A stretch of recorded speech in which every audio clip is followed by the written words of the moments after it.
You mentioned something earlier, and you were talking about some of the biggest surprises, mistakes people make. And you mentioned peanuts. I think this is an interesting one. We brought our daughter to the first day of school, and then we had this whole list of like foods we couldn't bring in.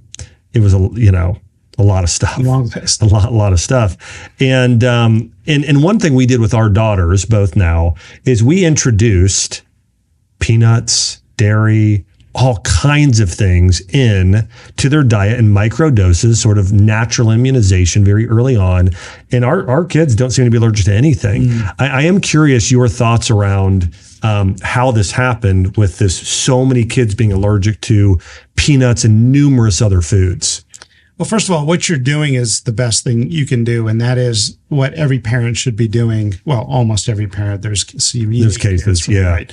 But that research has caught up with this field and has basically found that you want to introduce a little bit of peanut butter and other foods as early as a kid can eat, not in lieu of breastfeeding, but introduce a little bit, like you said, microdosing. And it is sort of a natural immunization. Well, back in the 1990s, peanut allergies, which were rare and almost always mild, were ever slightly increasing, probably because of messing up the microbiome. Yeah. And the media ran with a couple stories of kids who had, a peanut allergy that affected their lives. Well, then it created a lot of fear, and parents wanted to know, what do we do to prevent peanut allergies? Now, a lot of people were doing what you were saying, but the geniuses over at the American Academy of Pediatrics decided that they were going to tell everybody how to prevent a peanut allergy, even though they had no idea. And so they made up a recommendation, literally made it up. I interviewed them in the book Blind Spots, literally made it up, like pulled it out of their butt. Parents should avoid peanut butter until a kid turns 3. That's what they said. I mean, this fits with all the other dogma. Drink 3 glasses of cow's milk every day your entire life. I mean, all of it's all in the same bucket, medical dogma. But because it's a respected medical authority and the largest association of pediatricians in America, it became the marching orders of every pediatrician out there, almost every pediatrician, and it became broadcast. And when medicine gets fixated on something, look out. That's right. Yeah. Right? Look out. And so this became, you bring your baby in for your first visit with the doctor. And what are you hearing? Number one thing, like, okay, we got to vaccinate the kids and then avoid peanut butter until the kids turn 3.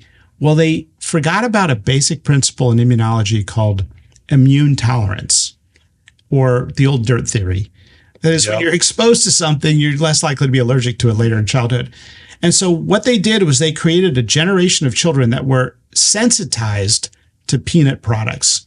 And peanut allergy rates skyrocketed in the years after that recommendation in the year 2000. Skyrocketed. I graph it in the book.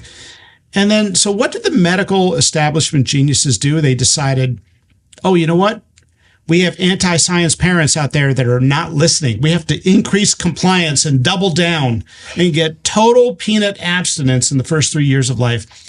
And so they drilled it in. Now, a bunch of doctors who were smart, they had immunology experience, they had common sense, and they're like, this is insane. We're not doing this. This is wrong. So one of those doctors I interviewed in the book has never had a kid with a peanut allergy in his practice because he teaches the right thing. So for most of the last 25 years, the American Academy of Pediatrics has been pounding this into pediatricians and the public. And so what happened was we started seeing a new kind of peanut allergy, which is the extreme anaphylactic reaction. That is, a kid can have trouble breathing just being near a peanut. That's a real thing. We mock it sometimes. People mock it. I don't mock it. They shouldn't mock it. That is a real thing. And so this epidemic was ignited by the medical dogma to avoid peanut abstinence until age 3. They don't have peanut allergies in Africa. Doesn't exist. I got doctors there who, in my research team, they've never heard of one in their entire country. It doesn't exist in parts of Europe and Asia. And so finally, the study got done. They should have done the study before they just made this up.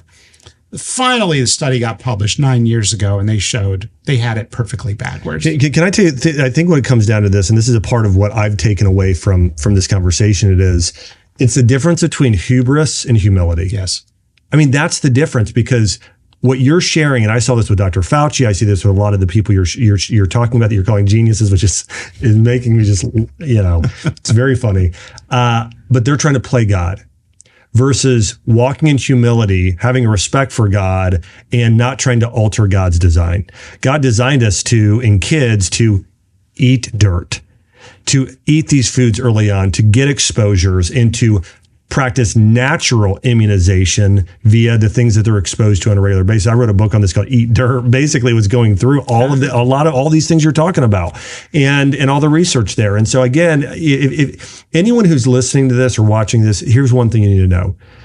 If you're going to pick a doctor, make sure they're humble and that they don't have hubris, because most of these doctors today are trying to play God. They're trying to go against God's design, the way he created you. And it's so important that you stand with your convictions and that you do things that are in line with God's design, and focusing on nutrition, focusing on lifestyle, and supporting your kids in that way, and not feeling pressured to do something because doctors are wrong all the time.